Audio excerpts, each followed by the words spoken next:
살아계신 하나님 아버지, 오늘도 하루 일과를 마치고 심신이 얼마나 피곤하겠습니까? 거기다 만 가지 병들을 제각기 안고 무거운 몸을 이끌고 수도치의 전에 나와 예배하오니 성령 하나님 이 자리에 임재하시고 찬양을 받으시고 기도를 들으시고 영혼의 양식을 공급하시어 마지막 때에 그리스도인으로서의 삶을 살아갈 수 있도록 하나님이 은혜를 주시되 예배 가운데 임재하시고 예배 가운데 만나게 해 주시옵소서. 다시 오실 예수님의 이름으로 기도하옵나이다. 아멘.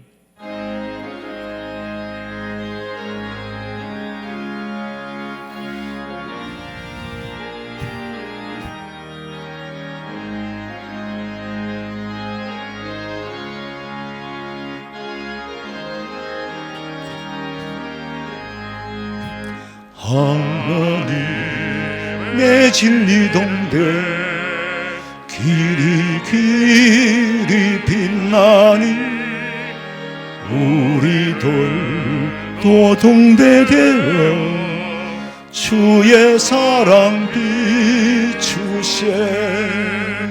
우리 작은 불을 켜서 험한 바다 비추세.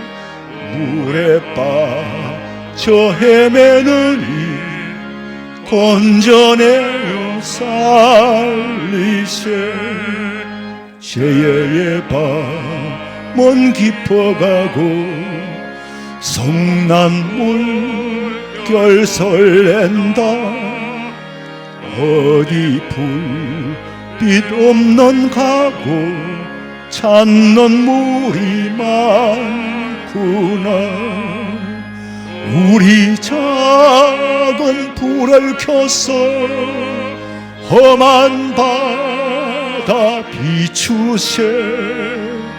물에 빠져 헤매는 이 건져내어 살리세.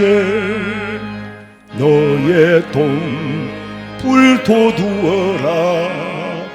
거친 바다 비춰라. 비철 찾아 헤매는 이 생명선에 건져라. 우리 작은 불을 켜서 험한 바다 비추세. 물에 빠져 헤매는 이 건져내어 살리세.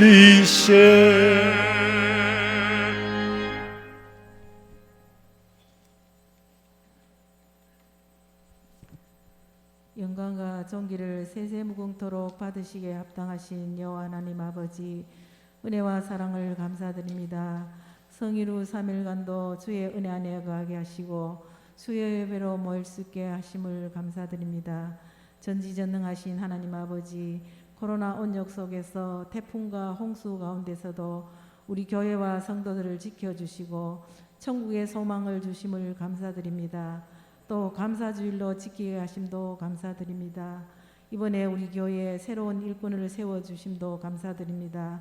세움을 받은 직분자들 초심을 잃지 않고 변함없는 믿음을 주시고 아버지 앞에 설 때 너로 인하여서 기뻐하였노라 칭찬 듣게 하시고 축복의 통로, 믿음의 통로, 은혜의 통로로 사용하여 주옵소서.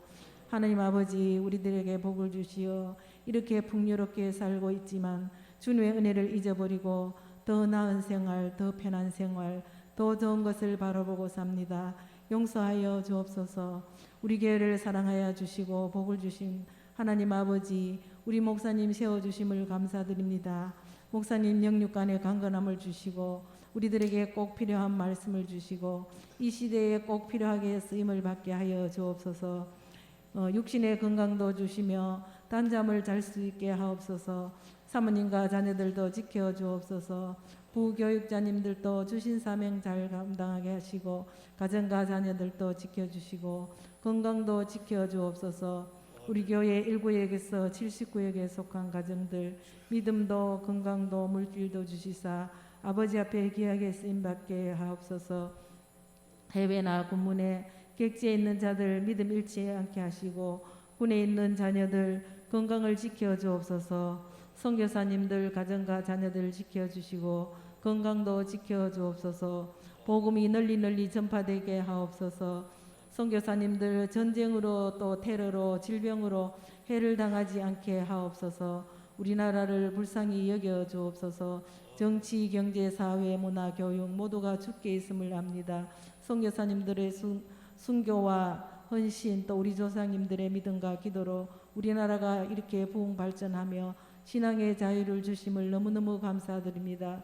북한에 태어나지 않게 하신 거 감사하고 남한에 태어나게 하신 거 감사합니다. 또 대통령과 정치하는 자들이 하나님을 두려워하게 하시고 하나님의 은혜를 알게 하여 주옵소서. 그래서 바른 정치, 양심적인 정치를 하게 하옵소서. 이를 위해서 우리 믿는 자들이 회개하고 바로 서게 하시고 또 교회가 바로 서게 하여 주옵소서. 수능을 치고 논술이나 실기를 준비하는 자들, 또 직장을 위해서 공부하는 자들, 또 결혼을 위해서 결혼을 해야 되는 자녀들, 앞길을 우리 주님 예비된 길로 인도하여 주옵소서. 하나님 아버지, 2022년도가 새해 시작된 게 엊그제 같은데 또 올해도 한 달이 남았습니다. 남은 기간을 잘 마무리하게 하시고 후회하지 않는 삶을 살게 하여 주옵소서. 오늘 목사님 말씀 주실 때에 사람의 말로 들리지 않고 하나님의 음성으로 들려지게 하시며 은혜의 시간이 되게 하옵소서. 마리아 찬양대의 찬양을 기쁘게 받아주시고 온 성도들이 한 마음으로 찬양하게 하옵소서. 남은 오늘 온 이 예배를 온전히 주님께 부탁드리며 반드시 다시 오실 예수님 이름으로 기도하옵나이다. 아멘.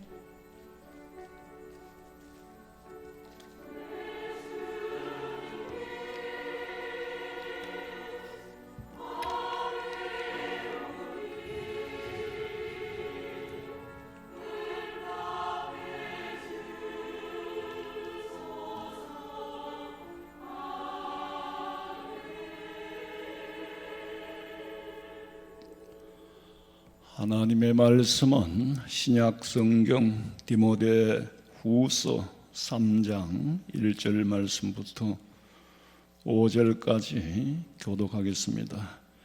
디모데 후서 3장 1절에서 5절입니다. 너는 이것을 알라. 말세에 고통하는 때가 이르러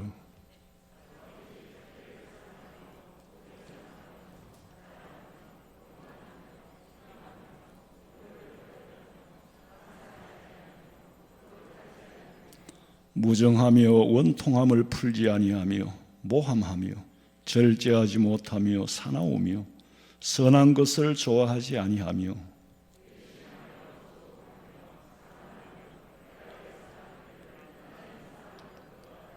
오절같이 봅니다. 경건의 모양은 있으나 경건의 능력은 부인하니 이 같은 자들에게서 네가 돌아서라. 아멘. 마리아 찬양대에서 찬양드리겠습니다.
아멘.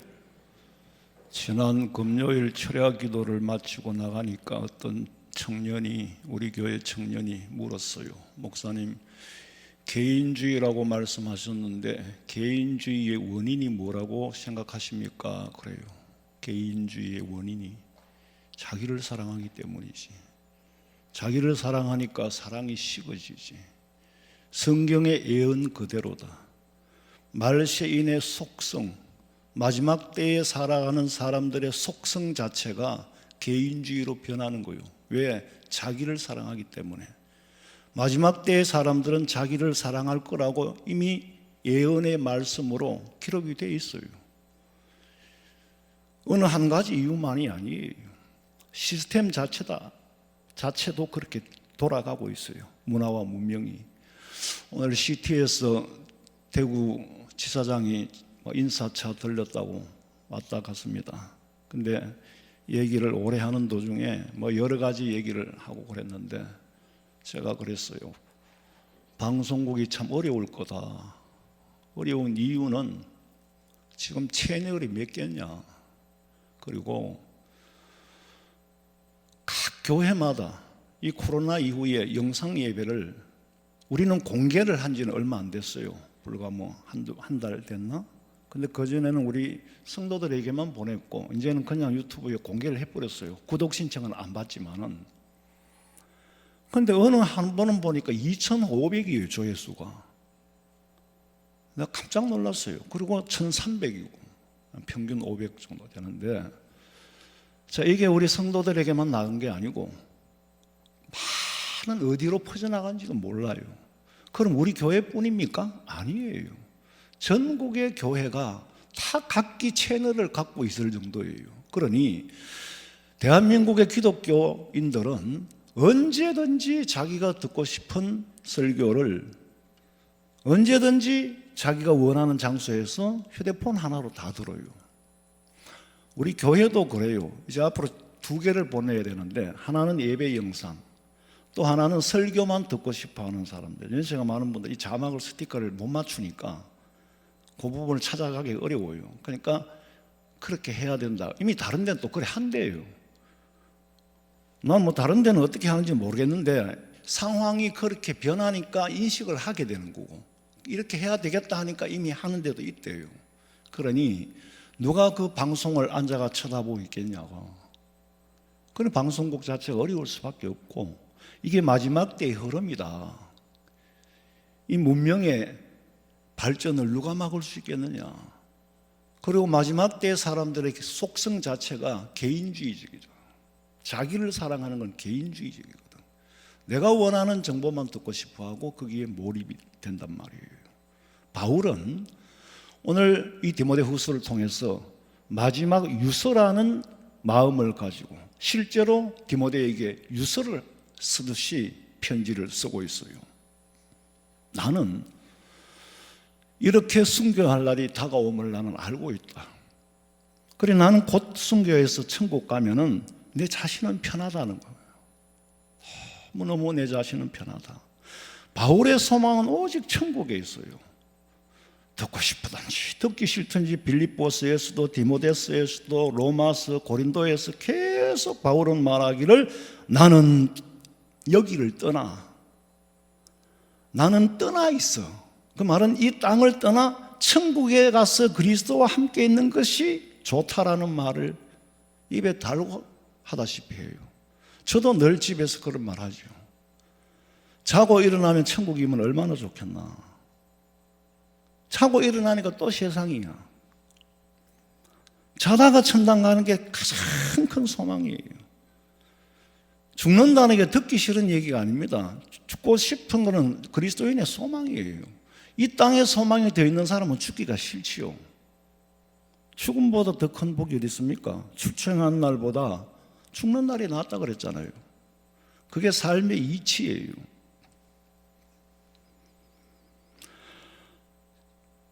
몇 년 전에 제가 한번 그런 말씀을 드린 적이 있습니다. 우리 이종 사촌 형이 나보다 2살 많은데 벌써 좀 한 5, 6년 됐나요? 미국에서 유독하다고 어떻게 상황이라고 통화를 하게 됐어요. 그래서 참 마지막 대화를 한 거죠. 그래, 내가 뭐 할 말이 없어요. 지금 뭐 거의 위독하고 뭐 하루 이틀을 다툰다고 하니까 뭐 대화는 되겠나 싶어서 전화를 했는데 대화는 정신이 말짱하게 돼요. 장 목사, 아무 걱정하지 마. 나 지금 내일 모레 천당 간다. 대화를 하는 중에 제가 느낀 거는 이 형이 마치 소풍 갈 날을 기다리는 듯이, 초등학생이 소풍 갈 날짜를 기다리는 듯한 마음을 가지고 전혀 마음의 걱정이나 근심이나 두려움이 없이 나 곧 갈 거야. 그러고 이틀인가 지나서 하나님이 불러가셨어요. 그 믿음의 소망이 결국에는 그 천국으로 귀결이 되어야 돼요. 살면서 치료를 받지 말라는 얘기가 아닙니다. 그 생제비로 죽을 수도 없잖아요. 죽음의 과정이 복이지. 죽음의 과정이 고통받고 오래 사는 건 그건 참 힘든 건데 죽음의 과정이 얼마나 큰 복입니까? 맑은 정신을 가지고 그 암인 줄 알고 얼마 안 됐어. 뭐 수술도 안 하고 편안하게 그냥 그대로 수용한 거예요. 하나님이 불러가시는데 내가 못 갈 이유가 없고 너무너무 좋다는 거예요. 바울이 드디어 자기가 원하는 날이 다가옴을 알았어요. 디모데후서 4장 6절 봐요.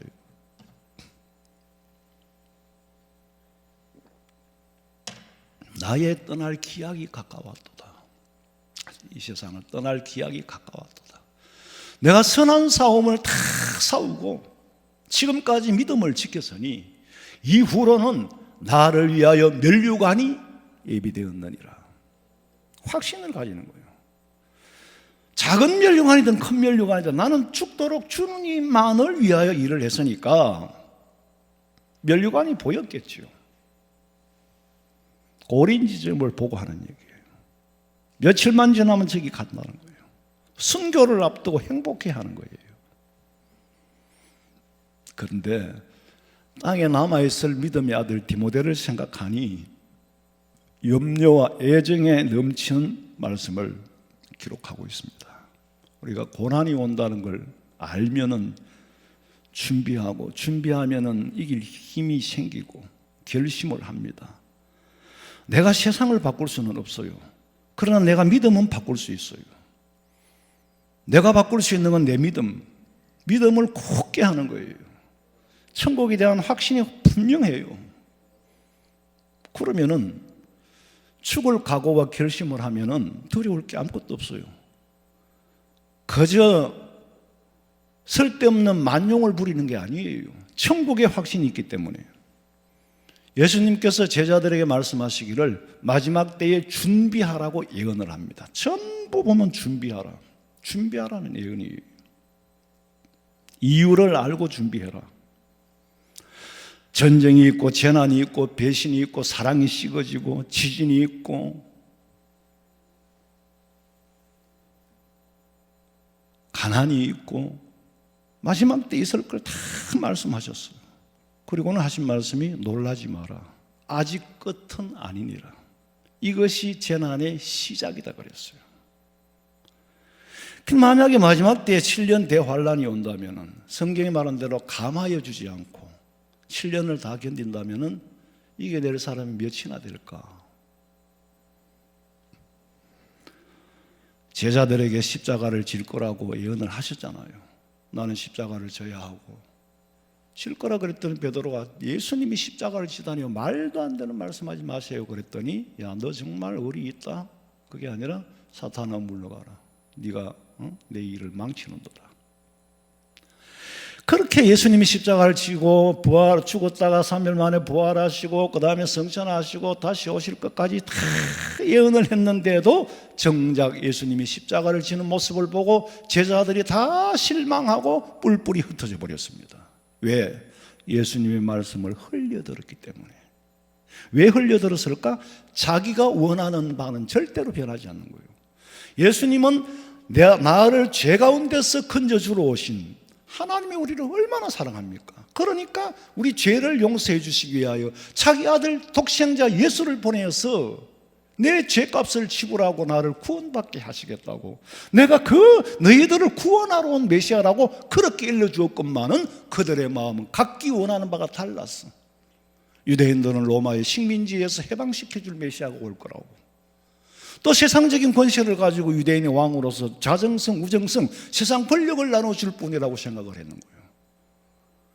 각기 예수님을 바라보는 시각이 다 달라. 예수님은 하나로 가르쳤건만은 받아들이는 사람이 다 달라. 거기 뭐가 있어요? 자기 사랑이 거기 포함되어 있습니다. 자기를 사랑하기 때문에 자기 중심으로, 자기 개인주의적으로 말씀을 받아들이는 거예요. 통신에서 말세에 고통하는 때가 이르리라. 우리가 이 고통은 피할 수가 없어요. 겪어야 할 일이에요. 그러나 이길 수는 있습니다. 믿음으로 사는 자는 하늘 위로 받겠네. 무슨 일을 만나든지 만사 형통이 태평한 것이 아니라 형통케 이기고 나간다는 거예요. 유대인들의 시간의 개념과 모든 게 그래요. 그럼 유대인의 개념이 아니라 성경이 유대인에게 말씀이 흘러 들어갔으니까, 불교에서 말하는 것처럼 시대가 가고 또 한 시대가 오고 윤회하는 게 아니에요. 계절은 윤회합니다. 봄이 가고 여름이 오고 가을이 오고 겨울이 오고 윤회를 하면서 돌아갑니다. 처음 창조 때부터 있었던 계절이 끝날까지 하루하루를 돌면서 가는 거지, 여기서 뱅글뱅글 돌아가 역사 자체가 돌아오는 건 아니에요. 역사는 직선입니다. 창조의 시작이 있고 역사의 끝이 있어요. 인류 역사의 끝이 있다고, 그 다음은 영원한 세계로 가는 거죠. 불교에서 말하는 것처럼 다시 윤회하는 게 아니에요. 직선입니다.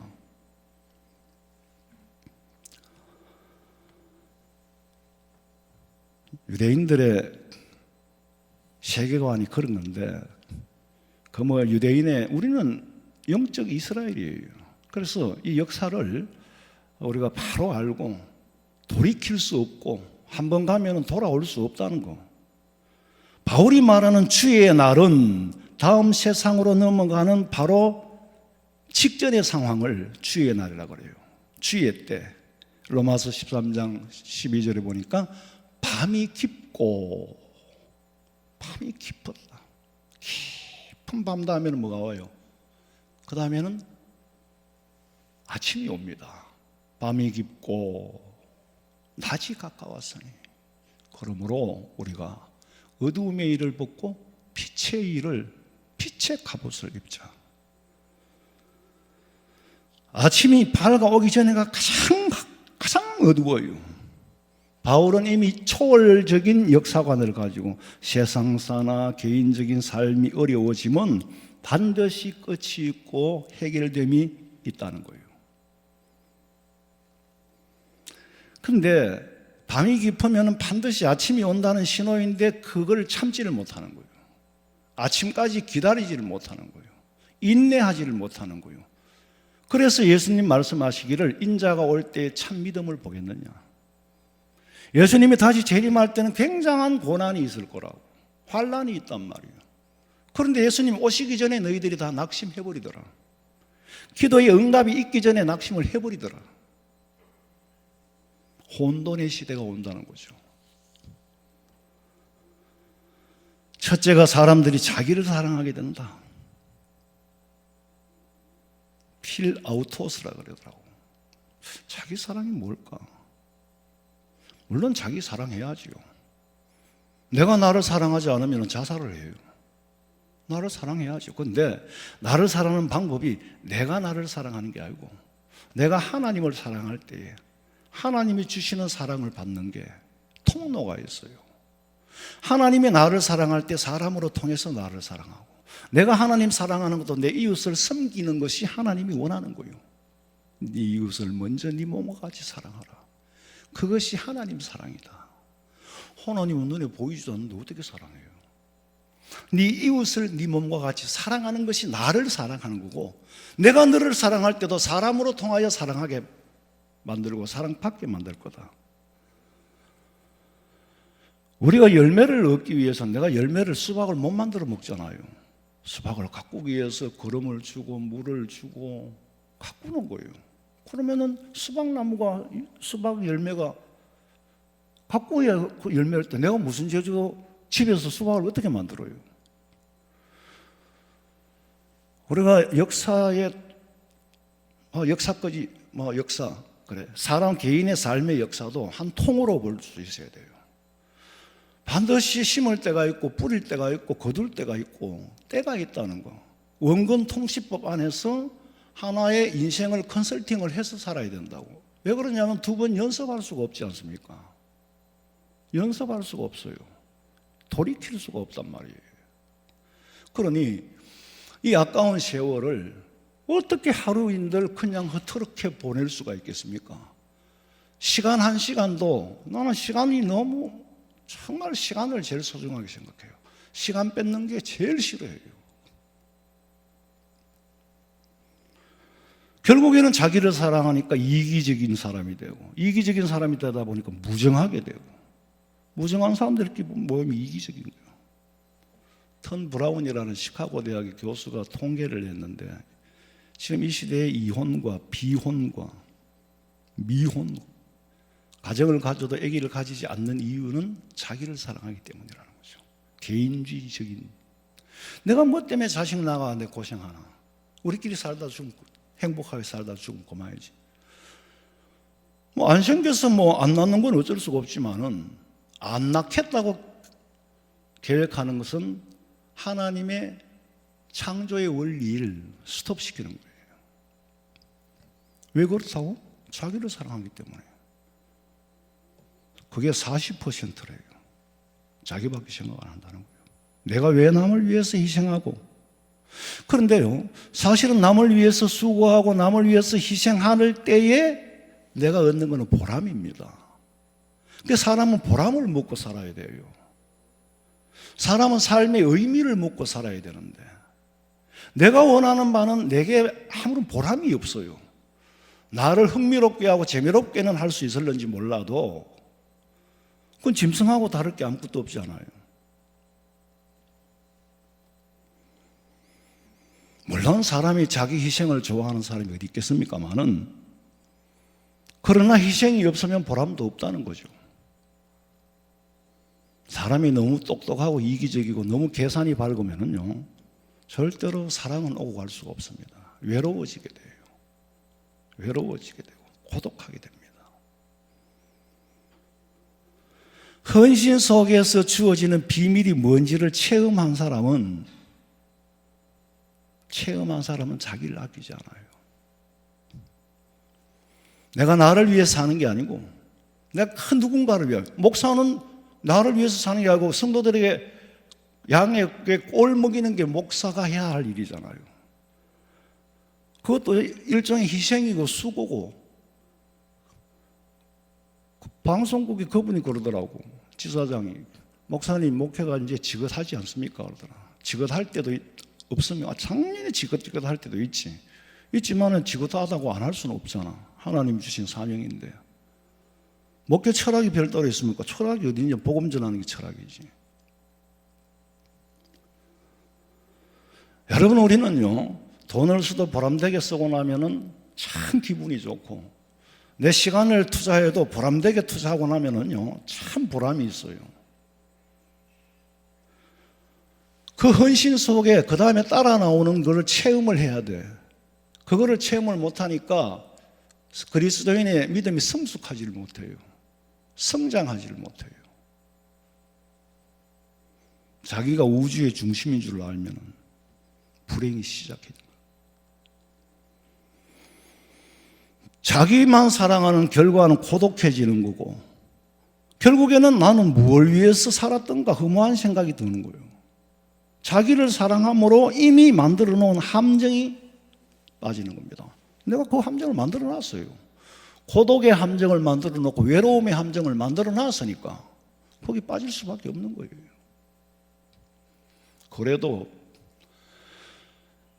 존재감이 있게 산 사람들은 어제 아래 우리 목사 세미나를 했는데 100세를 살아보니라고 말씀하신 그 김영석 교수가 이미 100세가 훨씬 넘었죠. 그 김영석 교수의 제자, 철학과 제자 목사님이 그분도 이미 80이 됐어요.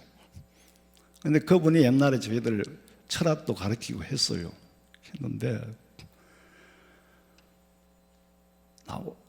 그 중에 목사님 한 분 나보고 나이가 얼마냐고 묻더라고. 그냥 나이가 그 어른들 앞에 내가 나이가 몇 살입니다라고 말하기가 참 창피하더만요.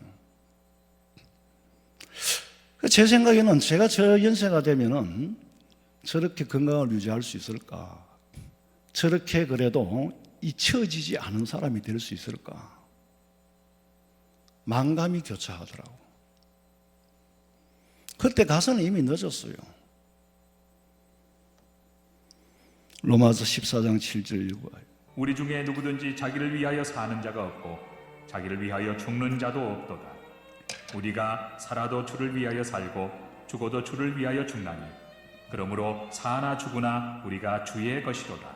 우리는 사나 죽으나 주의 것으로서 주님을 위하여 살 때 그것이 나를 위해서 사는 거다.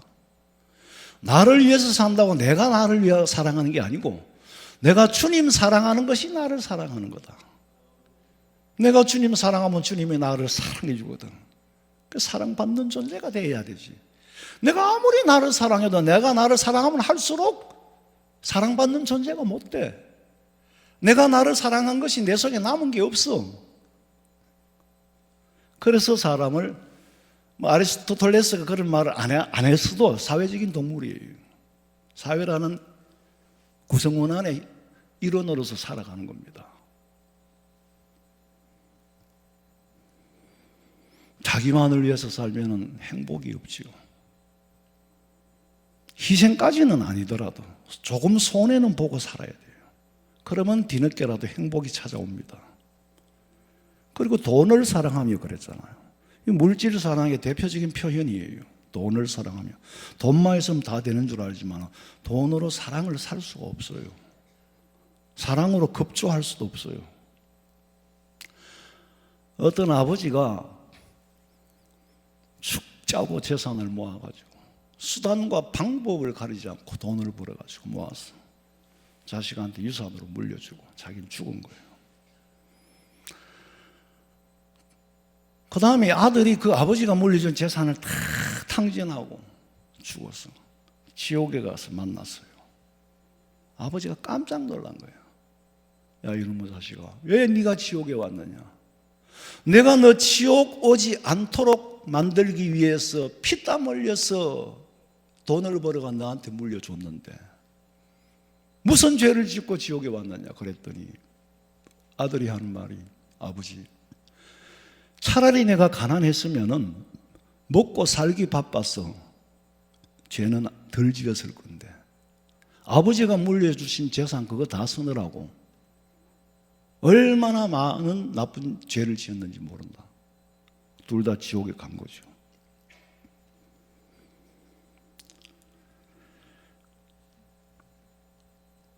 돈이 좋지요. 그러나 자칫하면 사람을 버린단 말이에요. 돈이 사람을 버리지요. 뭐가 사람을 버립니까? 제일 사람을 방탕하고 버리게 만드는 건 돈 때문이에요. 사람들이 자꾸 돈으로만 행복하려고 하니까 그런데 가진 것도 없지만 건강이 있고 그렇잖아요. 여러분 지금 우리는요, 저도 마찬가지고 가진 건 없지만 이만큼이라도 걸어 다니는 게 감사하고 하루하루 살아가는 게 감사하잖아요. 예? 저는 아까 내 그분하고도 얘기했는데 제가 원래 참 태어날 때부터 이렇게 인상이 어두운 사람이 아니에요. 목회를 하면서 공감 피로를 느낀단 말이에요. 계속 보고는 안 좋은 보고만 들어오잖아요. 계속 들으면 또 어쨌거나 또 참 걱정이 되고 내가 아픈 거는 괜찮은데 나는 성도들이 아픈 게 참 너무 힘들어요. 내가 어떻게 할 수도 없고. 그런데 어떻게 혼자 내게 강 같은 평화가 이루어지겠어요? 평안은 있지만은 마음의 걱정과 근심은 안고 살아요. 그러니까 기도할 수밖에 없는 거고. 언제 이 일이 끝나겠나? 죽는 날까지. 어떤 예수 믿는 여인이 죽어서 천국에 갔어. 천사가 맞이하면서 앞으로 당신이 영원히 살 집을 안내하겠다고. 그래서 데리고 가는데, 근데 양쪽 옆으로 보니까 뭐 땅에서 보지 못했던 너무나도 아름다운 꽃이 피고 새가 울고 강이 흐르고 너무 좋고, 어떤 집은 정원이 환상적이에요. 그 여인이 기대를 가지고 이제 나를 어떤 집으로 인도할까? 그 골목을 다 지나가 골목 끝에서 보니까 갑자기 풀 한 폭이 없는 황량한 벌판에 판잣집이 하나 있는데, 당신이 살 집이 여기라 그랬어. 그 왜 하필 나를 여기까지, 왜 내가 여기에 살아야 됩니까? 나는 세상에서는 저택에 살았는데 여기는 천국이라고 하면서 내가 세상에 살 때 우리 집만도 못하고는. 그러니까 천사가 하는 말이 그렇죠.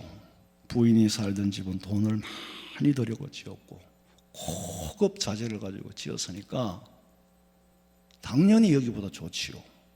그러나 이 천국이라는 데는 땅에서 예산을 올려 보낸 만큼 지어주기 때문에 당신이 올려보낸 것 가지고 짓는 거 이것도 겨우 지었습니다. 그런데 지옥 안 간 것만으로도 감사해야죠. 예수를 믿었으니까 죄사함은 받았어. 그러니까 지옥은 안 갔지만은 천국에 가서 급수가 같아요? 절대로 같지 않습니다. 면류관이 같아요? 같지 않습니다. 분명히 5골, 10골 다스릴 권세가 다르다 그랬어요. 땅에서 올려보낸 예산이 없으니까. 당신이 베푼 게 있어요? 나눈 게 있어요? 당신 돈을 가지고 여기 땅에서 1,000억을 올려보내도, 당신 돈을 1,000억을 가져와도 여기서는 판잣집밖에 못 지어. 당신이 세상에 사는 동안에 나누고 베풀고 심은 만큼 거두어드리는 거지, 땅에 있는 돈을 가지고 갈 수도 없겠죠. 그래도 지옥보다 나은 줄 알고 사세요. 물론 빗대서 하는 말이겠지만은 그 뜻은 우리가 새겨들어야 돼요. 구원과 행함은 별개의 문제입니다. 행함으로 구원받는 건 아니에요. 그러나 구원은 받았지만은 부끄러운 구원을 받는 거죠. 벌거벗은 수치를 드러내는 구원을 받는 거예요. 오래전에 서울에 그 무슨 호텔, 대형가 호텔인가 불이 났잖아요. 성탄절날. 그래가 막 대형 고가 사다리를 타고 구조를 하는데 벌거벗은 몸으로 내려오는 거예요. 구조는 받았지만은 벌거벗은 수치를 드러냈어. 돈을 사랑하면 우상이죠. 사람들이 그래요. 저 사람은 돈도 있고 명예도 있고 권력도 있고 지위도 있고 잘났고 그런데 뭐 때문에 예수를 믿냐? 뭐 때문에 예수를 믿느냐라고 묻는 그 사람의 마음속에는 이미 돈이 우상이에요. 권력이 우상이에요. 그 사람 속에는 예수가 없습니다. 질문하는 발상 자체가 이미 예수가 들어있질 않다는 얘기예요. 돈은 천당 가면 땅에서 갖고 놀던 딱지밖에 안 돼요. 그리고 자긍하며 교만하며, 사람들이 이기주의에다가 교만하기까지 해요. 교만은 패망의 선봉이라 그랬잖아요. 절대로요, 겸손하면은 망하지 않습니다. 망하는 법이 없어요. 근데 결국에는 사람이 망하는 이유는 교만 때문에. 서지 못하고 선 줄로 알고, 되지 못하고 된 줄로 알고, 그걸 조금 가졌다고 우쭐거리고 그거 믿고 살고. 여러분, 우리가 예수 믿는 이유와 목적은 여러분이 무슨 감투를 쓰고 지위를 얻기 위해서 믿는다면은 그 정신 가지고 밖에 나가면 라이온스 회장도 될 수 있고 자기가 모아가지고 회장 다 할 수 있어요. 정말 내가 하나님 앞에 섰을 때에 나한테는 책임이 더 크잖아요. 부끄러운 구원받을까 두려워요. 그리고 게으르고 악하다라고 나는 책망받을까 그게 제일 두려워요. 천당은 가고 싶은데 준비가 덜 됐어. 나라도요, 교만하면 망해요. 아무리 부강한 나라도 하나님을 제외해버리면, 하나님의 힘을 빼버리면 미국 아니라 그 어떤 나라도 졸지에 망하게 됩니다. 그 다음에는 시기와 질투한다 그래서. 교만하면은요, 자기가 제일 높기 때문에 자기보다 나아지는 걸 볼 수가 없어요. 그러니까 시기하는 거죠. 자기보다 나은 사람은 용납이 안 돼요. 그러니까 질투를 하는 거예요. 유대 랍비가 가르친 교훈 가운데 이런 말이 있어요. 한 천사가 사람의 모습으로 내려와가지고 길을 가는 두 사람한테 끼었어. 세 사람이 갑니다. 가면서 하는 말이,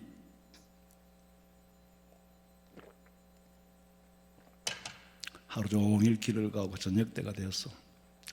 이제 헤어질 시간이 됐는데 사실 나는 사람이 아니고 천사입니다. 그런데 오늘 하루 종일 길동무가 되어줘서 고맙고, 그러니까 내가 한 가지씩 소원을 말하면 들어주겠다. 그런데 먼저 말한 사람은 무슨 소원이든지 들어주겠고, 두 번째 말하는 사람은 그 소원의 배로 주겠다 그랬어. 이야, 이런 기회가 어디 있겠습니까? 그런데 말하라 그러니까 말을 안 하는 거예요, 두 사람 다. 왜 안 합니까? 말하면 손해보니까. 첫 번째 사람은 소원하는 대로 들어준다고 했는데, 두 번째 사람은 배로 준다고 했는데, 그 한 사람은 질투꾼이고 한 사람은 욕심쟁이에요. 욕심쟁이는 내가 더 받아야 되니까 두 번째 말하려고, 배를 얻으려고 욕심이 많아가 말을 안 하고, 질투하는 사람은, 첫 번째 사람은 남이 나보다 잘 되는 걸 못 보니까 말을 안 하는 거예요. 내가 말해보면 저놈이 두 배 받는데. 그 이제 정말로 헤어질 때가 됐어. 이제 마지막에 최후다 그러니까 욕심 많은 사람이, 질투 많은 사람한테 목을 조이면서, 이놈아 빨리 네가 먼저 말해라. 그래야 내가 말한다 그러는 거야. 그래가지고 막 말 안 하면 죽이겠다고 목을 조르니까 하는 말이, 천사님 내 눈을, 한쪽 눈을 뽑아주세요 그랬어. 그러면 뒤에 놈은 눈을 두 개 뽑아야 되잖아. 그래서 한 사람은 애꾸가 되고 한 사람은 소경이 됐다는 거예요. 질투와 욕심은 다 버려야 할 거예요. 둘 다 망한 거야. 그 좋은 기회를 두고 망하게 됐다는 거예요. 차라리 없으면 좋을 뻔했다. 그래서 자긍하며 교만하며 회방하며, 말세에 사는 사람들의 속성 자체가 이렇게 변할 거라는 거예요. 이미 그렇게 변해했고 변해가고 있습니다. 전부 자기를 앞세우는 거예요. 그러니까 도덕과 윤리가 없어, 상실되어 버렸어. 부모를 거역하며 그랬어요. 부모 거역하는 것도 결국 자기 사랑 때문이에요. 부모 자식 간에 원수진 사람들이 얼마나 많아요. 반드시 그 사이에는 물질이 끼어 있어요. 가난 때문에 생긴 갈등보다는 돈이 있기 때문에, 돈 때문에 생긴 갈등이, 우리는 안 그럴 거라고, 천만에 우리는 안 그럴 거라고, 내 새끼는 안 그럴 거라고. 아니에요. 구조가 그렇게 돌아갑니다. 구조가 그렇게 돌아간다니까.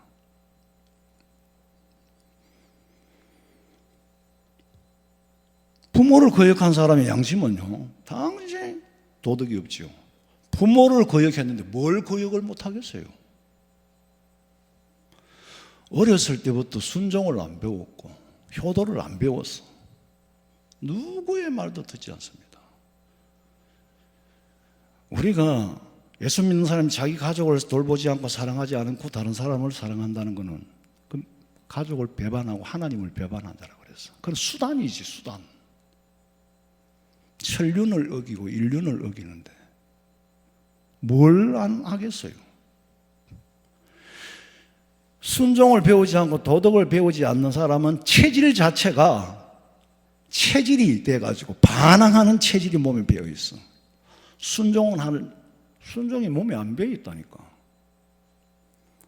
자기 부모에게 안 하던 사람이 남에게 순종하는 건요, 자괴감이 들어서 할 수가 없어요. 자기 부모한테도 내가 안 했는데 남에게 순종을 해? 못 한다는 거지. 제가 아이들이 어릴 때 그런 말을 했어요. 아주 어릴 때는 아니고 중고등학교를 다닐 때 뭐 크게 뭐 나쁜 짓을 하고 그렇진 않아도 아빠한테는 욕도 얻어먹어 봐야 돼. 욕을 얻어먹어 봐야 돼. 너희들이 하는 게 다 잘하는 건 아니잖아. 굳이 내가 욕까지 할 필요는 없는 짓을 해도 욕도 얻어먹어 봐야 된다. 그래야 밖에 나가서 욕을 먹어도 원통하지 않을 거 아니에요. 내가 우리 부모님한테도 욕을 안 얻어먹은 사람이 왜 남한테 내가 욕을 얻어먹어야 되나? 그럼 원통할 거 아니에요. 그럼 사회에 적응을 못한다. 몇 번이나 그 말을 했어요. 너 나한테 순종하고 욕 안 얻어먹었고 매도 안 맞았는데 군대 가서 너 매 맞고 욕 얻어먹으면 참을 수 있겠어? 그것도 배워야 돼. 아이고, 우리 아버지도 욕하는데 남이 왜 안 하겠나?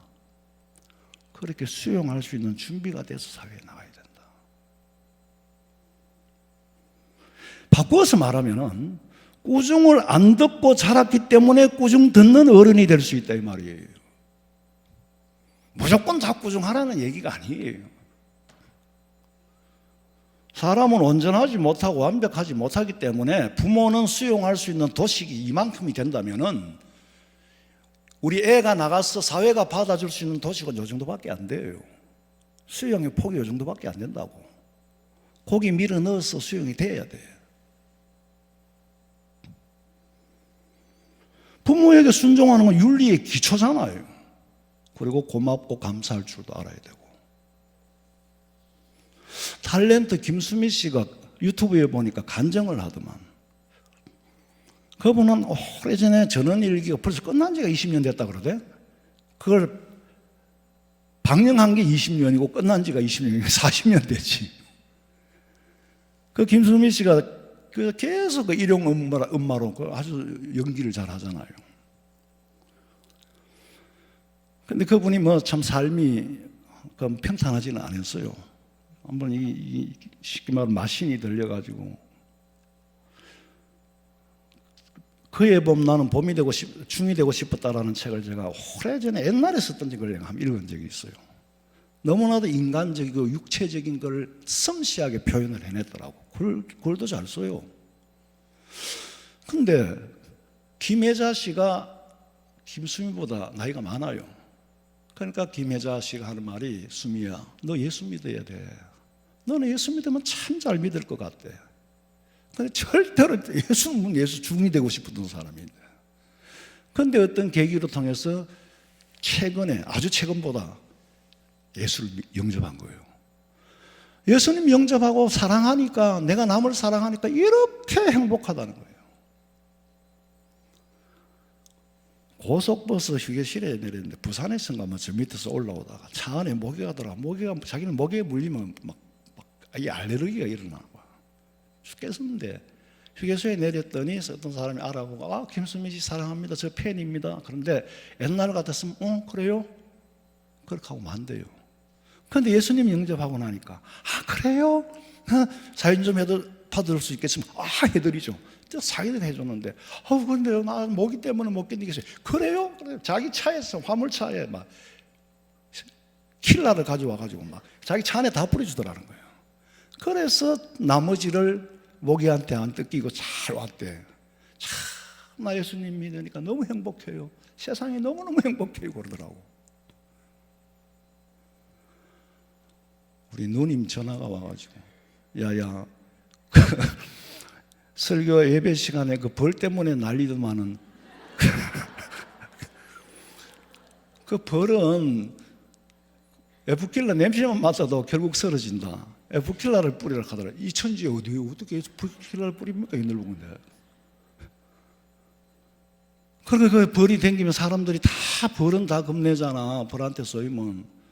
아마 그 누나는 우리 교회 벌 때문에 걱정이 돼가지고 아래는 내가 바빠가 전화 못 하고 어제는 어떻게 해서 못 하고 오늘 내가 아침에 일찍 한다 하면서 내가 에프킬라를 뿌릴 줄 몰라 못 뿌리겠어? 이거 에프킬라 갖다 놓고 예배 시간에 뿌리면 어떻게 되겠나. 이제 교회를 모르니까. 그래도 내가 설교를 그렇게 듣는 게 얼마나 고마운지. 예? 너무너무 감사해요. 그러니까 하나님이 하시면은 사람의 힘으로는 안 돼. 그 마음 하나 뚫는 게 그렇게 힘들어요. 그렇게. 내가 조카들한테 야, 너 엄마 예수 좀 믿게 하라. 삼촌, 평생을 엄마 스타일로 살았는데 지금 누가 그걸 고치겠나? 근데 하나님은 하신단 말이에요. 그래서 코로나가 나는 참 감사하다고 생각해요. 열린 것만이 아니라 그러니까 영상 예배를 하게 됐고 그러니까 보낼 수 있었고 영원한 구원을 건지시니까. 자, 바울이 말하는 말세인의 속성, 변질된 인간의 모습을 세밀하게 적나라하게 가르쳐주고 있습니다. 그리고 오늘 5절 마지막 절에 보니까 경건의 모양은 있으나 경건의 능력은 부인한다. 믿음이 없는 거죠. 뭐. 네가 예수 믿는 것 같으나 예수님의 능력을 부인하고 산다. 네가 능력을 믿는다면 그렇게 안 믿을 거야. 너 예수 믿는 꼬라지를 보니까 경건의 모양은 있다. 가방 들고 기도하는 척하고 예배 드리는 척하는데 실제로 하나님의 능력, 경건이 뭐예요? 하나님의 힘이에요. 그 능력은 부인하는 자다. 그런 사람들에게서 돌아서라. 그런 사람들에게서 돌아서라는 말, 네 자신부터 경건의 능력을 인정해라. 네 지금 그 모습으로 가지고는 안 돼. 바울은 마지막 때에 살아가는 말세인의 속성 자체를 우리에게 가르쳐주고 다음 시간에 계속하겠습니다. 기도드리겠습니다. 하나님 아버지, 마지막 때의 사람들의 속성을 너무나도 잘 알고 이 말씀이 적용되어지고 현실화되어지고 가는 이 말세에 살아가는 저희들, 내가 마지막 때 말세인의 속성으로 변질될까 두렵습니다. 우리는 오직 예수님만 바라보고 하나님의 능력을 믿으며 경건의 능력을 의지하고 그리스도인으로서의 삶의 속성을 버리지 않고 믿음 지켜가게 해 주시옵소서. 다시 오실 예수님의 이름으로 기도하옵나이다. 아멘.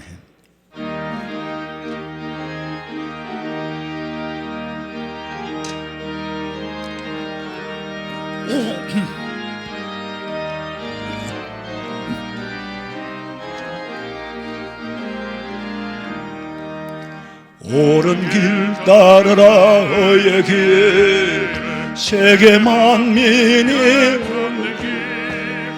이 길 따라서 살게를 온 세계에 전하세. 만 백성이 나갈게. 어두운 밤 지나고 동 턴다. 환한 빛 보아라 저 빛.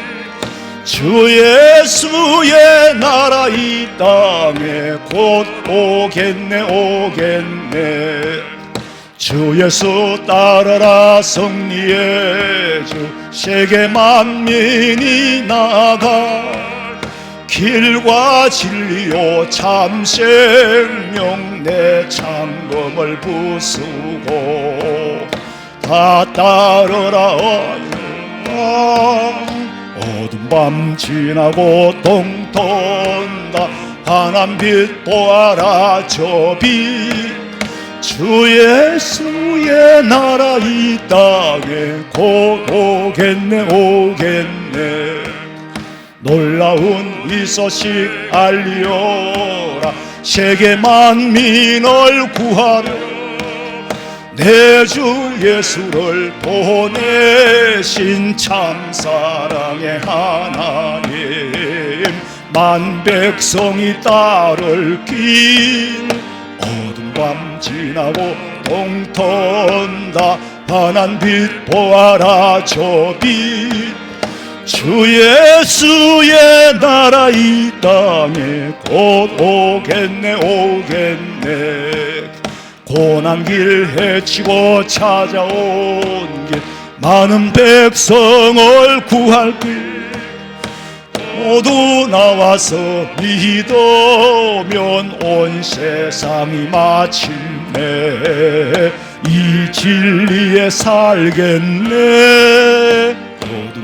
지나고 동톤다 환한 빛 보아라 저기 주 예수의 나라 이 땅에 곧 오겠네 오겠네. 26구역에 이석수 집사님 어젯밤 늦게 11시 한 30분 정도에 소천하셨습니다. 빈소는 대구 가톨릭병원 장례식장이고 입관은 내일 오후 2시에 교회에서 출발해서 도착하는 대로 입관 예배를 드릴 거고 모레 장례 광고는 문자로 다시 보내드릴 겁니다. 귀가 차량을 운전자가 변경됐으니까 참고하시기 바랍니다. 2호차는 김현준 목사님, 교도소 한우 아파트 진천 월배 롯데백화점. 4호차 김재근 목사 미래빌 천내 레미안 유치원교 대구 보훈병원. 1호차 유신성 목사 월성 파출소 참고하시고 착오 없기를 부탁드립니다. 기도드리겠습니다. 지금은 우리 주 예수 그리스도의 은혜와 하나님 우리 아버지의 그 크신 사랑과 성령의 위로하심과 교통하심이 주의 전에 나와 말세인의 속성에서 벗어나 돌아서라고 말씀하신 주의 말씀 따르기를 원하는 사랑하는 성도들의 머리 위에 가정과 직장과 사업장과 자녀들의 앞길 위에 지금으로부터 영원토록 함께 있을지어다. 아멘.